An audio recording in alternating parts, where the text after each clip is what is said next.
আজকে থেকে ২৫ বছর আগে বাংলাদেশ থেকে বিলুপ্ত হয়ে যাওয়া কুজোয়াই মাছ, যেটা আপনি ভিডিওতে দেখতেছেন, এবং ৯ ডট চিতল, এটা যে ৯ ডট চিতল বিলুপ্ত হয়ে যাওয়া মাছ, এবং এরপরে সাপিলা, মুলিয়া, আবার বেশ কিছু আমরা মাছ নিয়ে কাজ করতেছি এবং ইতিমধ্যে সফল পেয়েছি। পুরো ভিডিওতে সেই সব মাছগুলো আপনারা দেখিয়েছি। আপনারা পুরো মাছ ভিডিওটা দেখলে সবগুলো বুঝতে পারবেন। ধৈর্য ধরে ভিডিওটা দেখার জন্য সবাইকে অনুরোধ করলে আপনি নতুন কিছু আপনারা জানতে পারবেন। শুরু করি। বাংলাদেশ থেকে বিলুপ্ত হয়ে যাওয়া ২৬৩ প্রজাতির দেশি মাছটি আমরা কাজ করতেছি। ইতিমধ্যে আমরা বেশ কয়েকটি মাছ একদম সফলভাবে বাণিজ্যিকভাবে চাষ করে সফলতা পেয়েছি।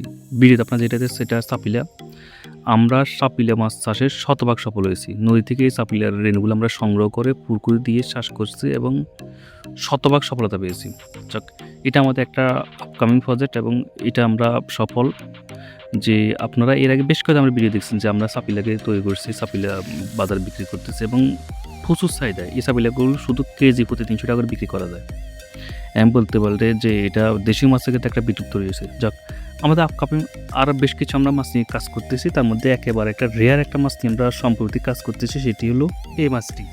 এটিকে বলা হয় কুজোয়াই মাছ। খুবই সুস্বাদু, খুবই উন্নত মানের এই মাছটি। সম্পূর্ণ নদীতে আগে পাওয়া যেত, এখন পাওয়া যায় না, এবং বাজারে এই মাছের কেজি ১৪০০ থেকে ১৫ টাকা করে বিক্রি করা সম্ভব। আমরা এটার রেণু সংগ্রহ করছি, রেণুকে আজকে ২ বছর যাবত লালন পালন করছি এবং এটা দেখছি। আপনি এই মাছটা দেখছেন কুজু মতন, এটা আপনি কুজু মাছ ইন্টারনেট সাজলে পাবেন এবং এটা আমরা সফলভাবে আমাদের পুকুরে এই ব্রুডগুলো তৈরি করছি। এখানে আমাদের প্রায় ২ থেকে ৩ হাজার মতো ব্রুড আছে এবং এটা আমাদের মূল যে শ্বাস আছে সেটা আমরা পাঠাবো। খুবই চমৎকার এবং খুবই দ্রুত বর্ধনশীল জাতটি, এবং বলতে গেলে যে দেশীয় বিলুপ্ত প্রজাতির এই মাছটিকে আমরা একেবারে সংরক্ষণ করছি। আমরা আশা করতে যে ২ থেকে ৩ বছর পরে এই মাছের রেণুগুলো আমরা সারা বাংলাদেশের যে কোনো জায়গায় ডেলিভারি দিতে পারবো। এটা আমার এই কুজু আই মাছগুলো সম্পূর্ণ নদীর মাছ, কিন্তু এটা আমরা বাণিজ্যিকভাবে পুকুরে চাষ করেছি এবং শতভাগ সফল হয়েছি। আপনাদের বেশ কিছু আপকামিং ভিডিও আছে, সেখানে আমরা দেখাবো এই মাছগুলো। এরপরে যাক, আমরা আরও বেশ কয়েকটা নতুন নতুন প্রজাতির মাছ থেকে অলরেডি সাপিলা মাছ দেখছেন। আমরা মুলিয়া মাছের গবেষণা করে মুলিয়া মাছকে পুকুরে চাষ করে দেখিয়েছি, এবং আমাদের আপকামিং আরেকটা প্রজেক্টে আমরা যে চিতল মাছ চাষ করছি। তবে আপনার যে চিতলগুলো বাজারে দেখেন ৭ কেজি ৮ কেজি, ওই চিতল না, এই চিতলগুলো নদীর চিতল এবং এটাকে বলা হয় ৯ ডট চিতল। খুব ইন্টারেস্টিং মাছ।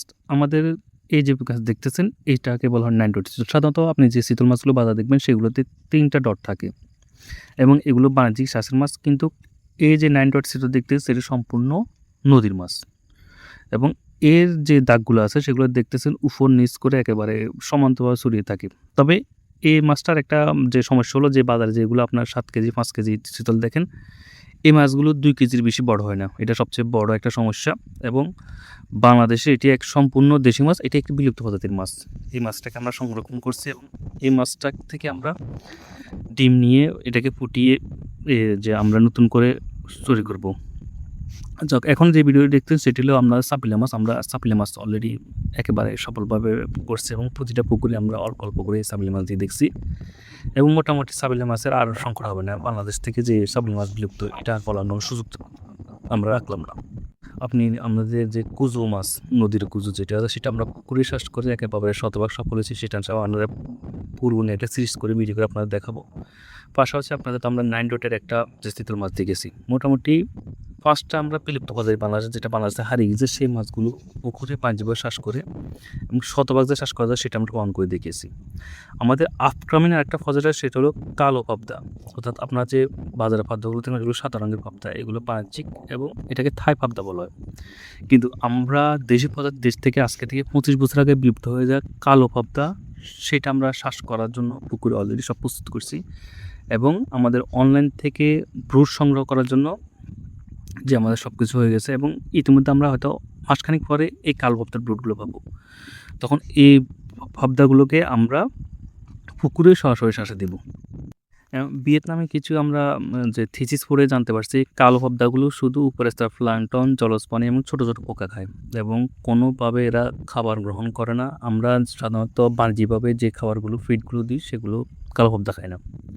তাহলে বলতে গেলে যে আপনি কালো পাবদা যদি আমরা এই ব্রুডগুলো সংগ্রহ করতে পারি এবং এই থিসিসের কথাগুলো সত্য, তাহলে বলতে গেলে মাছ চাষে একটা বিপ্লব তৈরি হবে। কারণ আপনি অটোমেটিকলি পুকুরের উপরের স্তরে একর প্রতি ১,০০০ কালো পাবদা দিতে পারবেন।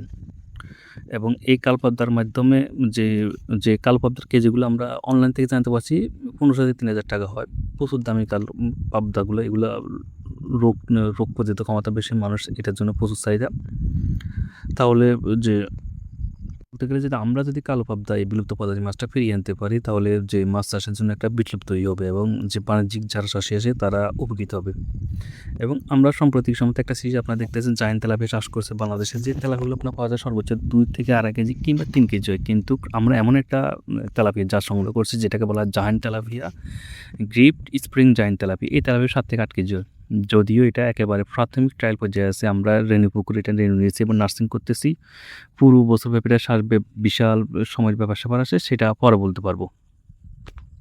সর্বশেষ আপনাদের যে আমরা যে একটা বিলুপ্ত যে বাংলাদেশ থেকে হারিয়ে গেছে 20 থেকে 25 ভাগের যে মাছগুলো অহরহ পাওয়া যায়, সেরকম তালিকায় প্রথম 1 নম্বর আছে মহাশোল মাছ, যেটা আমরা ব্রুড সংগ্রহ করার চেষ্টা করতেছি, সেটা সংগ্রহ করে। 2 নম্বরে যে কচুয়াই মাছ, অলরেডি এটা আমরা 2 বছর আগে থেকে সংগ্রহ করে ব্রুড করে মোটামুটি 2 থেকে 3 হাজার মতো আমরা মাছ সংগ্রহ করে রাখা আছে। এগুলোকে আমরা মূল চাষে পাঠাচ্ছি এবং এখান থেকে আশা করি সাফল্যে যে মাছ চাষে একটা বিপ্লব তৈরি হবে।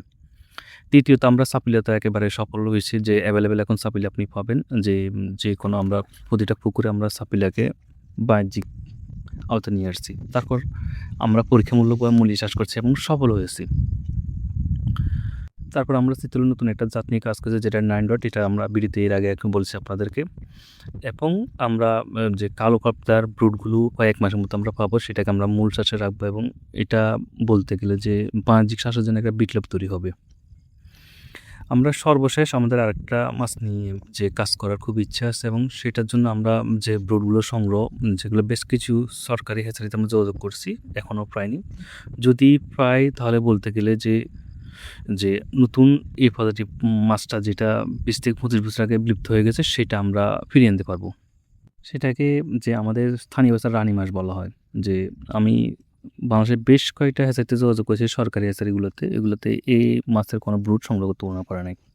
যে কোনোভাবে যদি গ্রাম অঞ্চল বা খাল বিল থেকে এই ব্রুড সংগ্রহ করা যায়, তাহলে আমরা এই রানী মাছটাকে একেবারে একটা 1 একর প্রকল্পে রেখে সম্পূর্ণ পরীক্ষামূলকভাবে চাষ করে দেব। এবং যদি আমরা রানী মাছটাকে ফিরিয়ে আনতে পারি, তাহলে বলতে হবে